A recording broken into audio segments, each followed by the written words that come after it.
He is a revered prophet, a freer of slaves, a hero of the Bible.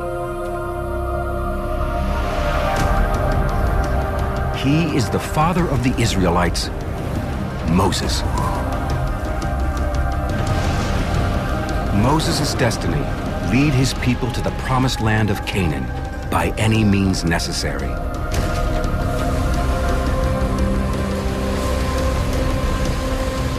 This is a new look at Moses and the Exodus story. He talks to God, but he's also a brilliant general. He doesn't just lead slaves, he commands an army of mercenary warriors. During the Israelites' 40-year march across the desert, Moses and his army fight battles of biblical proportions and defeat some of the deadliest armies of the ancient world. Moses is a master tactician.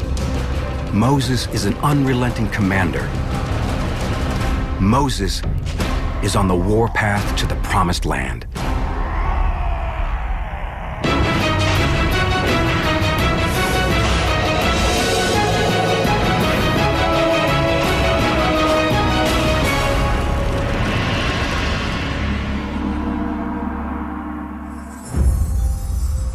The 14th century BC. Under a sweltering sun, Israelite slaves build Egypt, one brick at a time. If they fail, they suffer the consequences.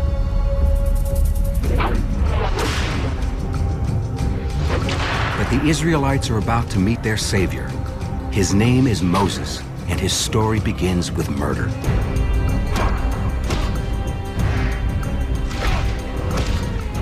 Exodus chapter 2, verse 11. When Moses had grown up, he went out to his kinsfolk and witnessed their labors. He saw an Egyptian beating a Hebrew, one of his kinsmen.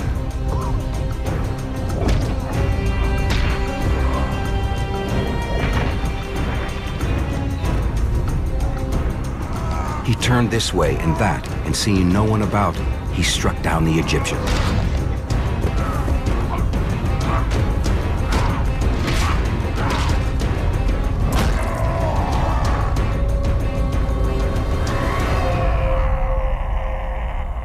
Moses is significant, not only as a great political leader of the Israelites, but he really is the Israelites' first great general.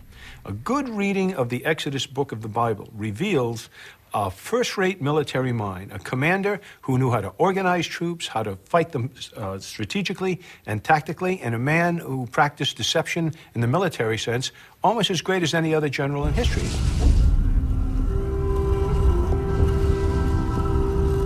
After Moses murders the Egyptian and buries him in the sand, he flees Egypt, escaping into the Sinai desert.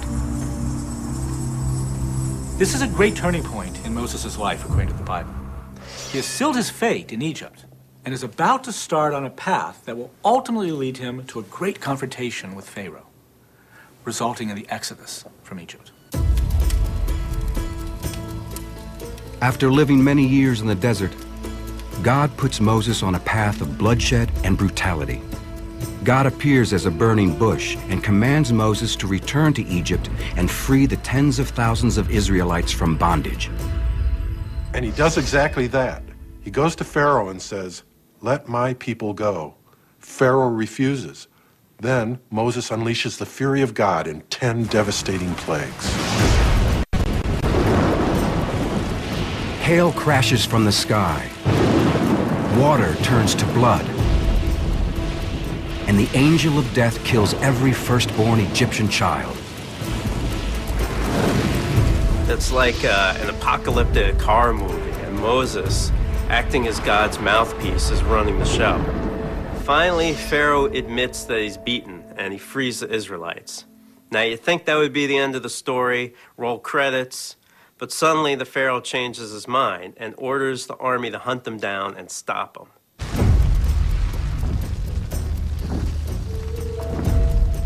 God, now in the form of a pillar of smoke and fire, miraculously leads Moses and the Israelites out of Egypt. Then comes one of the most famous miracles of the Bible, the parting of the Sea of Reeds.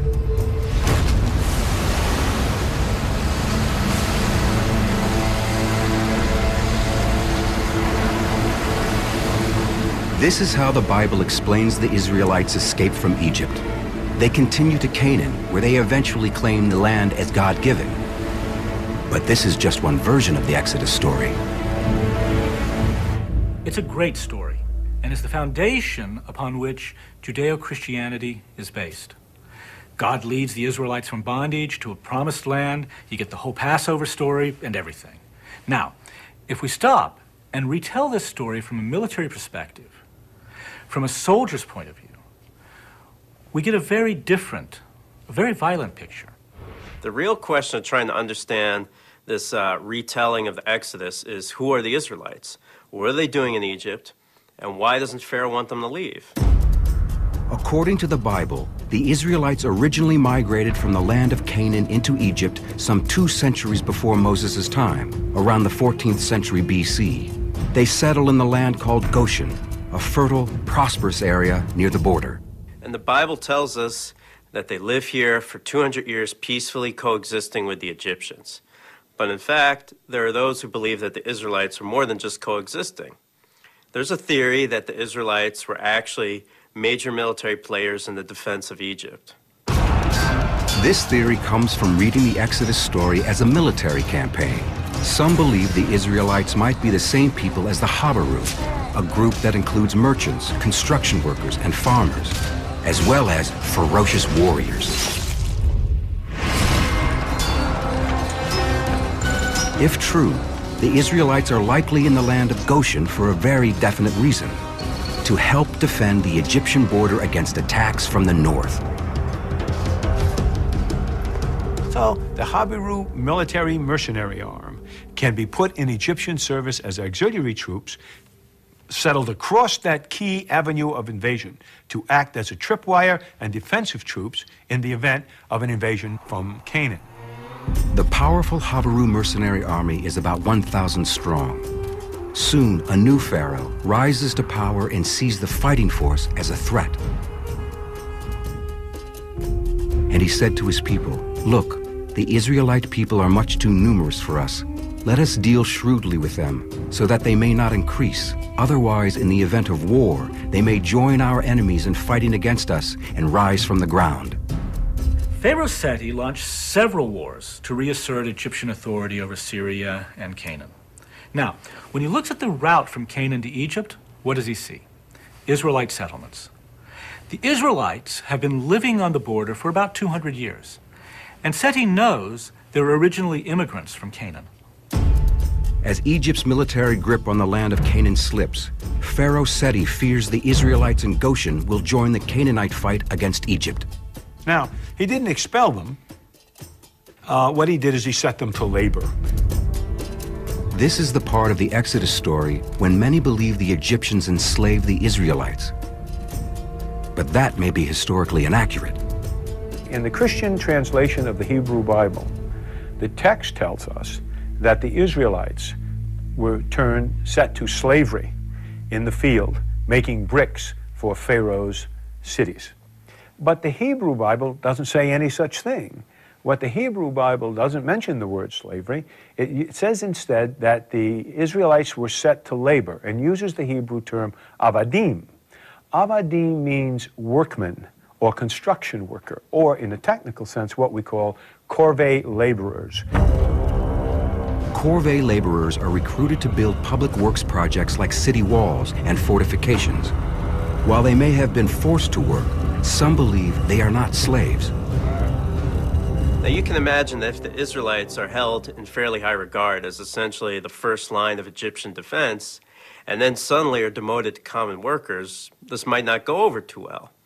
So after several years of this, the Israelites decide it's time to go.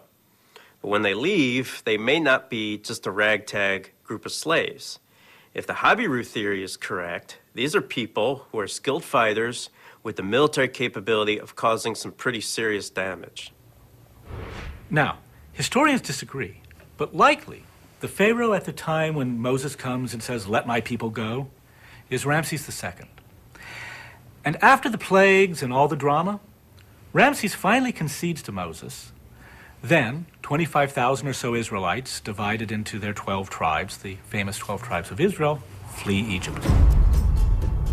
The great exodus out of Egypt begins.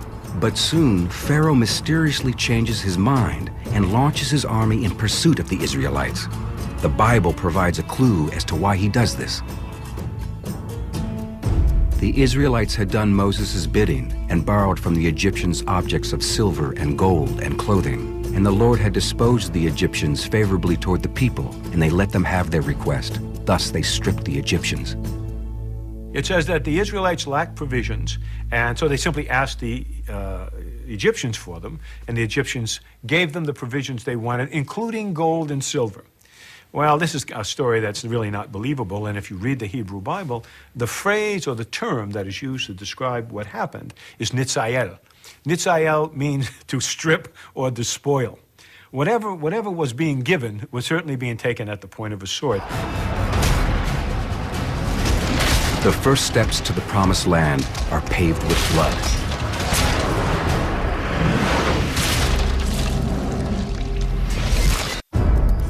The great Israelite exodus out of Egypt has begun, and it's not a peaceful exit. Some believe that the Israelites sack an Egyptian city on their way out of the country. They're in a land which is surrounded by, or literally infested with, what we call store cities, small supply depots. It's also the place in Egypt of the giant cattle-raising estates. So here are the provisions all around them.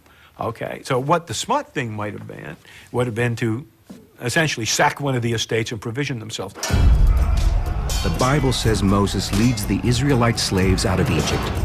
But some military historians believe he commands a mercenary group of skilled warriors. There are those who believe that the Israelites are this semi-nomadic group called Habiru. And one of the things Habiru are known for are their military skills.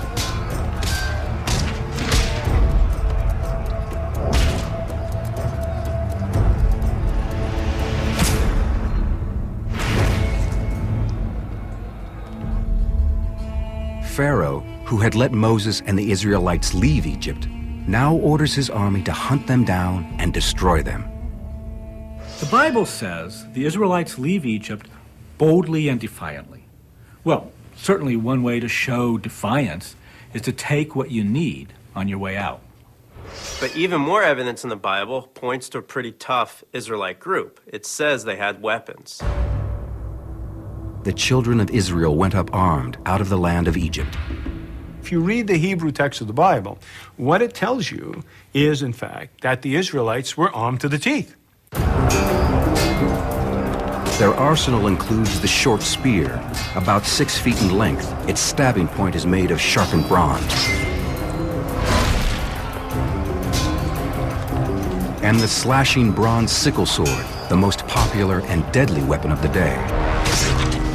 After sacking the city, Moses leads the Israelites toward Canaan. But as he approaches an Egyptian outpost, Moses discovers that Egyptian chariots are in hot pursuit and closing fast. He's got an anvil to his front and a hammer closing on the back. He calls his commanders together and then gives an order that must have struck some as almost insane. He tells them to turn off the road and head into the southern desert. This appears to be suicidal. But Moses knows this desert. He spent most of his adult life here, and he's got a plan. If we look at Exodus as a battle, what we see is a level of military sophistication that's truly amazing. Moses takes his understanding of the desert terrain and uses it to go up against the most powerful army of the time, Egypt. Egypt in the 14th century BC is at the height of its power. It is a time known as the New Kingdom, and its power reaches north to Mesopotamia. But according to the Bible, Moses receives help against the mighty Egyptians. The Lord went before them in a pillar of cloud by day to guide them along the way, and in a pillar of fire by night to give them light, that they might travel day and night. Behind this divine intervention may be inspired military strategy. Although the Bible portrays the pillar of smoke and fire as essentially a divine totem, perhaps even the Lord himself or the angel of the Lord, in point of fact, it's nothing more than a common command and control device used commonly by Egyptian armies of the day. Ancient Egyptian artifacts show how fire and smoke are used to lead and direct enormous armies spread out over great distances. At the head of the column, soldiers carry long poles with braziers or fire containers on top. In a world before night vision goggles, GPS, and radios, you need a way to keep your troops together in the dark. The Egyptians use fire. At night, the brazier is uncovered to serve as a beacon to follow. In the morning, the brazier is half covered to send out a smoke signal and tell the army it's time to move out. In fact, Alexander the Great, when he conquered Egypt years later, adopted this technique. Moses likely uses this Egyptian method of signaling to keep the Israelites on the move. That night, the pillar of smoke turns into the pillar of fire, signaling to the Israelites that it's time to make camp. The Egyptians see this, and it doesn't surprise them because they know what it means, time to make camp. They make camp themselves a couple hundred yards away because it's night and they didn't want to fight at night. But what does surprise the Egyptians is the placement of the fire. The Bible tells us Pharaoh is there. Not sure whether he would have been or not, but we'll follow the Bible on this. He sees this and probably doesn't think anything of it. Israelites are just making camp, except that the fire is closest to him relative to the entire Israelite camp. If the fire is at the head of the marching column, then the Israelites should be between Pharaoh and the fire. But it's not. It's closest to him. It appears that the Israelites are heading in the wrong direction, back to Egypt. Behind, the Sea of Reeds traps them. Pharaoh will say of the Israelites, they are astray in the land. The wilderness has closed in on them. Now, from the Egyptian perspective, the Israelites are lost. They're moving deeper into Egypt than they should be. They're not going to escape this way. What a bunch of stupid people, the Egyptians must have thought.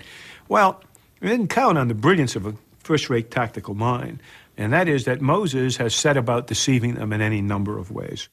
Moses is about to perform a magic trick. He's going to make 25,000 Israelites disappear right before the Egyptians' eyes. The ruse begins with the placement of the pillar of fire. The Israelites aren't heading in the wrong direction. Moses has turned his people around so the fire is now at the rear of his column. The purpose is to both deceive and blind the Egyptians. Modern soldiers are taught what we call night discipline. When you're moving at night, the one thing you must do is avoid looking into a bright light, because it has to do with the cones and rods of your eye, the way the eye functions. But if you look into a bright light at night, it can take 30 minutes up to an hour before you can see again, at least see clearly. So as long as that flame was burning in front of the Israelite camp, as best we know it burned all night, the Egyptian soldiers from the camp several hundred yards away were functionally blind. They couldn't see beyond that light. Under this cover, the Israelites escape across the Sea of Reeds. Everyone immediately thinks of Charlton Heston in the film Ten Commandments. He raises his arms and the sea splits right down the middle. It's iconic, but it's also a fantasy. So what really happened? Well, remember Moses spent a lot of time out in this desert and knows the Reed Sea very well. He would probably be aware that at a certain location at a specific time of day, it can be crossed on foot. Moses' timing is perfect. They likely cross about 20 miles south of the Mediterranean, where the Sea of Reeds is a tidal swamp. As the Israelites approach, the tide rolls out. The Bible then states the wind begins to blow. Now, that wind is blowing from the southeast, out of the deserts of the Sudan. Blows from the southeast at the same time as the tide goes out, pulling it north. Within a small amount of time, that marshland of perhaps several hundred yards long suddenly is empty of water, or at least the water is at such a low level that you could easily walk across it. Perhaps it's not a heavenly miracle, but it's still an amazing escape. To pull it off, Moses brings together his knowledge of the terrain, tides, wind conditions, and Egyptian tactics. And he has to keep 25,000 Israelites together who are not used to marching through the wilderness. If you've ever been hiking in a group, you know that's a miracle in itself. Daybreak. Pharaoh Ramses is in for a surprise. The Israelites have safely crossed the Sea of Reeds, and the water begins to flow back into the marsh. By the time the Egyptians get to the Reed Sea, the tide is rolling in. They can probably see the Israelites on the other side, so they chase after them. But chariots are too heavy for the soft, mucky swamp. They get stuck. Moses triumphs over the mighty Egyptians, succeeding with a brilliant military strategy and without raising a sword. He has avoided a superior force, deceived it into thinking he was going one way, gone the other way, and done it all because he had an intimate knowledge of the terrain upon which he had to operate. And he had that knowledge of the terrain because he spent 40 years wandering, if we can believe the Bible, attending flocks in that area. As was said of the Duke of Wellington at the Battle of Waterloo, he said, "I've had this piece of land in my pocket for a long time." My guess is Moses had this piece of land in his pocket for a very long time as well. But the Exodus campaign has only just begun. 3 months into the journey, a tribe of people called the Amalekites launch a surprise attack against Moses and the Israelites.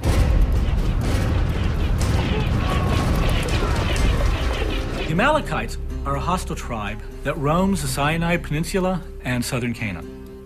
They fight on camelback, firing arrows at their enemies and cutting them down on the run. Moses has just outsmarted the Egyptians, but his challenges have only just begun. Next, he will lead the Israelites into a fight against a new and unexpected enemy.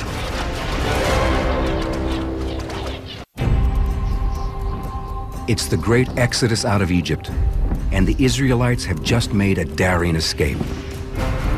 But now, only 3 months after crossing the Sea of Reeds, Amalekite warriors ambush the Israelites from behind.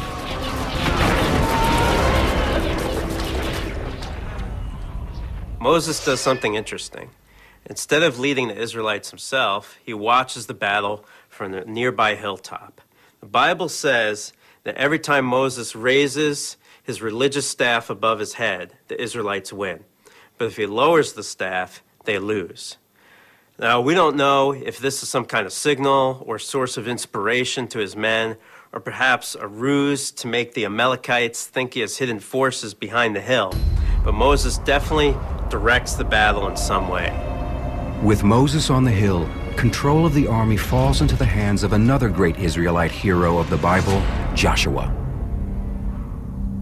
The Israelites fix their spear into the ground at a 45-degree angle to defend against the oncoming Amalekite camels. This stops the immediate onslaught, and the fight descends into a hand-to-hand splatterfest. The Amalekites launch a ferocious assault. From the hill, however, Moses inspires Joshua and the Israelites to battle the Amalekites. Despite being exhausted from the journey, the Israelite soldiers fight furiously and put down the Amalekite onslaught. It's a tremendous victory, but Moses knows there are much greater obstacles ahead. Moses is a realist. Sure, his guys just beat up on a raiding party of Amalekites. But if he tries to invade Canaan with 1,000 men, he's going to have trouble. So, instead of heading towards the Promised Land, he leads his people south towards Mount Sinai. Moses understands he needs a larger, more sophisticated, and better trained army. But more soldiers means they'll need to manufacture more weapons. Why is Moses heading toward Mount Sinai? We really don't know the answer because the texts are silent. But what we do know is that a Canaanite group called the Kenites live there. And they're known to be metal workers, and the area around Mount Sinai is known to be a giant, large mine for copper. Copper and tin make bronze, and that's what the weapons of the day are made of. When you smelt bronze, at a certain point in the process, the copper emits a dazzling green flame. I could imagine the Israelites marching into this Tolkien-like Middle-earth type scene where these weird green flames were illuminating Mount Sinai. Many Israelites are angry about the detour. The Israelites complained bitterly about their conditions in the desert on the way to Mount Sinai. They're hungry, they're thirsty, they're exhausted. You've got to remember there are women and children here on this trek. How are they going to eat? What are they going to eat? To get them to leave Egypt, Moses promised the Israelites a land of milk and honey in Canaan. But what they get is sand, marsh water, attacks, and spooky mountains. The Israelites are on the brink of an open rebellion against Moses and his leadership. What happens in the Bible is whenever you have a revolt of the people and a punishment of the people, it's always cast in ritualistic terms, that they did something against God's will. But in point of fact, I mean, far more likely is people are just angry, horrified. Things aren't going well. Here we are in the desert. It says in the Bible, "What are we doing following you, Moses? We should have gone back to Israel. Gone back to Egypt. There we had fish, we had melons, we had onions. What do we got here? Nothing," so to speak. So very human emotions of maintaining power. While the furious Israelites rage, the Bible says Moses climbs Mount Sinai. There, he receives 10 commandments from God. But he might also go up there to figure out what his next move is. How can he control his followers? Who can he trust? What will he need to invade Canaan? The Bible states that Moses remains on Mount Sinai for 40 days.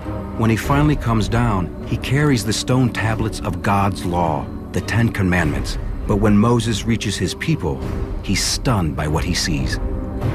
He finds that the people have created a terracotta or clay idol covered over with gold, and they're worshiping the golden calf. He's furious. Enraged that his followers are worshiping idols, Moses destroys the commandment tablets. He then calls together the men of the Levite tribe. His orders: teach the unfaithful a brutal lesson. He summons the Levites to him, it says. "Every man put your sword on your thigh and go from tent to tent, killing even your relatives and brothers." And 3,500 died that day. Moses turns the Levites into a Praetorian Guard, personal bodyguards beholden only to him. They do whatever he says, and oftentimes that means killing his own people to keep the rest in line. The Levites execute a terrible justice. We're not exactly sure why God or Moses chooses the Levites to do this business. There's nothing that's special about them except that they are the priests. It's likely that their religious conviction can never be swayed. This is the start of Moses as divine dictator.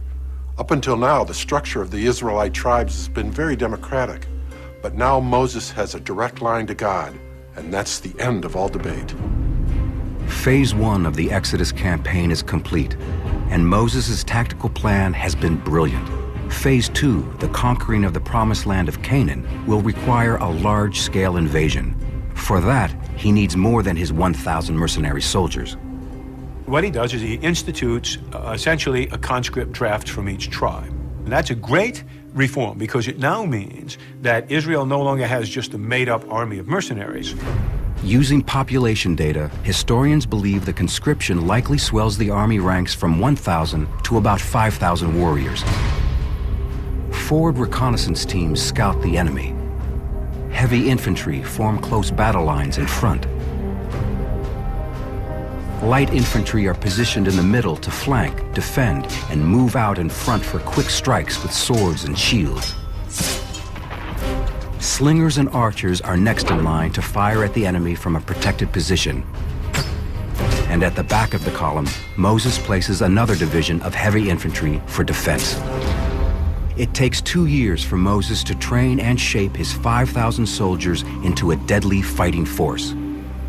Except for chariots, which the Israelites don't have, Moses creates a mirror image of the Egyptian army. He knows how effective Egypt's coordinated attacks are and wants the same capabilities for his own army when he invades Canaan. His army is ready.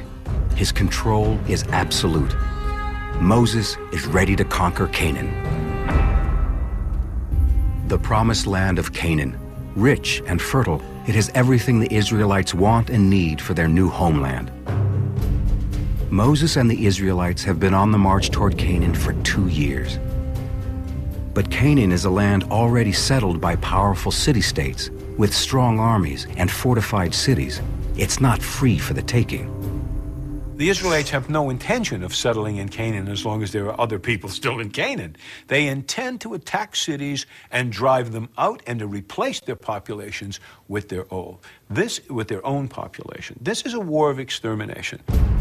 Moses leads his followers to a large oasis in the desert called Kadesh Barnea, about 12 miles from Canaan.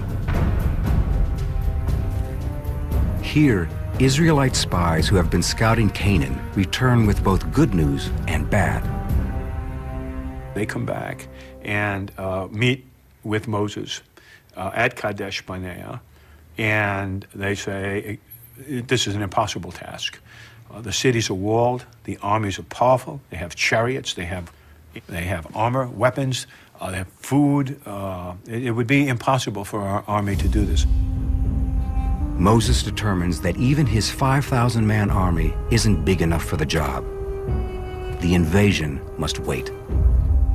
And so the Bible tells us they remained at Kadesh Barnea for 2 generations, which has been translated to mean 40 years.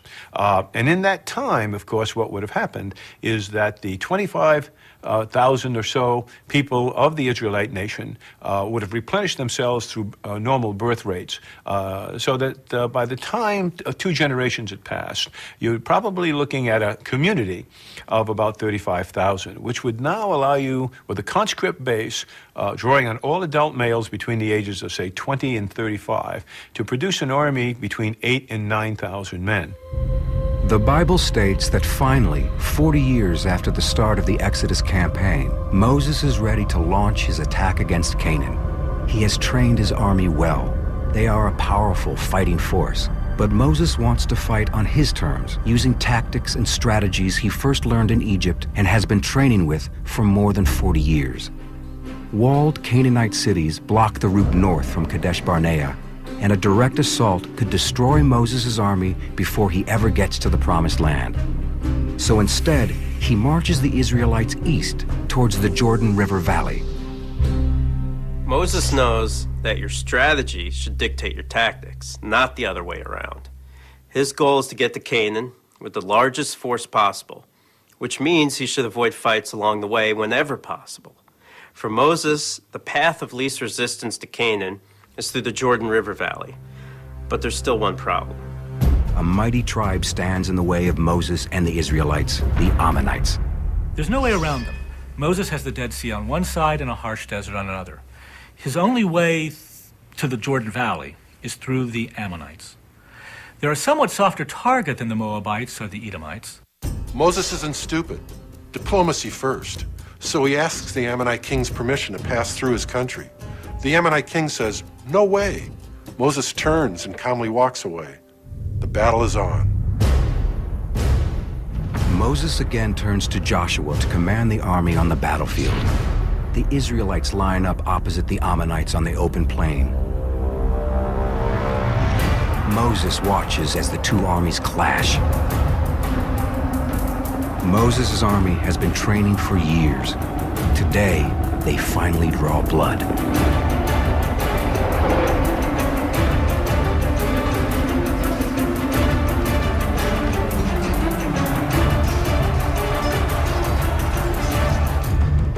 The Israelites' heavy infantry smashes into the Ammonites' front lines.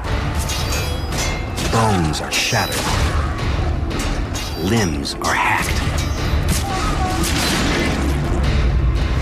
The light infantry's bronze sickle swords slash mercilessly. The grass is soon slit with blood. The battle rages all day. But in the bloody end, Moses' well-trained army wins the battle.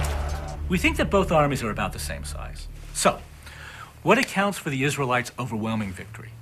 It comes down to training and tactics. We know that the Israelite army is built upon an Egyptian model. Divisions of varied forces that can fight as one. They're likely more mobile, more agile, and more disciplined than anything the Ammonites had ever seen. With the Ammonites destroyed, Israelites sweep through the Jordan Valley. They attack and ravage Canaan's neighbors in the lands of Edom, Moab, and Gilead. So the Lord our God also delivered into our power King Og of Bashan with all his men, and we dealt them such a blow that no survivor was left. One element of the Jordan Valley campaign that stands out is its brutality. Again, the Bible describes what happened when these fortified towns were taken. It was often great slaughter, burning, destroying of the towns and flocks and animals. And so you ask yourself, why the need? Why the need for this kind of brutality? The Israelites don't want to live in the Jordan Valley. They're moving on to Canaan. So, the worst thing they can do from their perspective is to leave a hostile force at their back as they push forward. The only way to make sure this doesn't happen is to wipe out the population. Ruthless, yes, also practical. Not just the men are slaughtered, women and children are also killed. But before they march into Canaan, Moses will turn against a people who have been his allies for 40 years.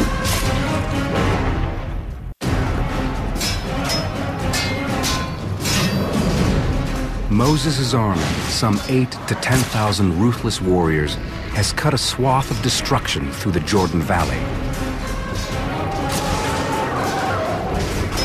They now face the Midianites, a longtime Israelite ally. These are the people who took Moses in after he killed the Egyptian taskmaster.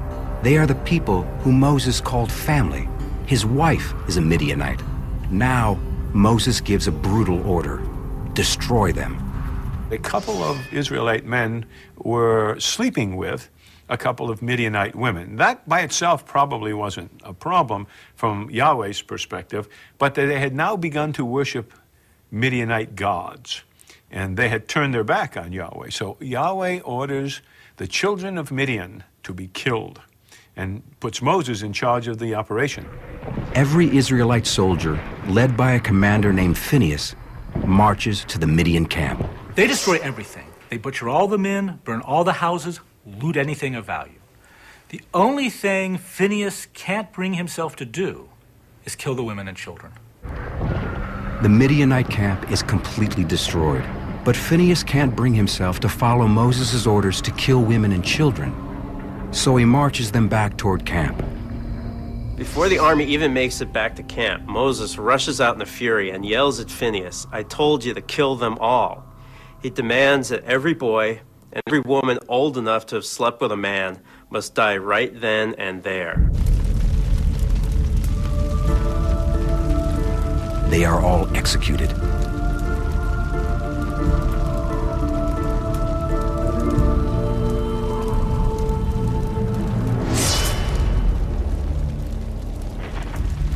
This is all a prelude to the invasion of Canaan, and Canaan will be a tougher nut to crack than the tribal societies of the Jordanian Valley. Best now to train the army for the horror it will face in the future. When the bloodletting ends, the ritual cleansing begins. The Bible states that any Israelite soldier who draws blood in battle must stay outside the camp for 7 days.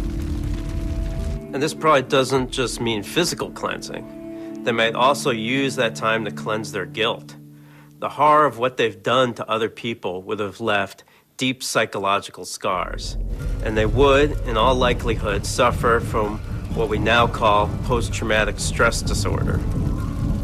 It's intriguing to raise the question about the effect of all this up-close and personal bloodletting would have had on the morale and psychological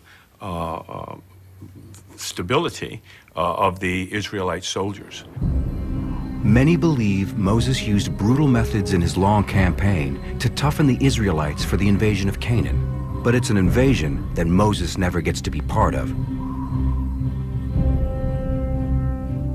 That very day the Lord spoke to Moses, "Ascend these heights of Abarim to Mount Nebo, which is in the land of Moab facing Jericho, and view the land of Canaan, which I am giving the Israelites as their holding. You shall die on the mountain that you are about to ascend. The Bible tells us that God lets Moses see Canaan from the top of Mount Nebo, but doesn't let him enter. Why? After everything that Moses has done in the service of God, it seems like cosmic injustice that he's denied entrance to the Promised Land.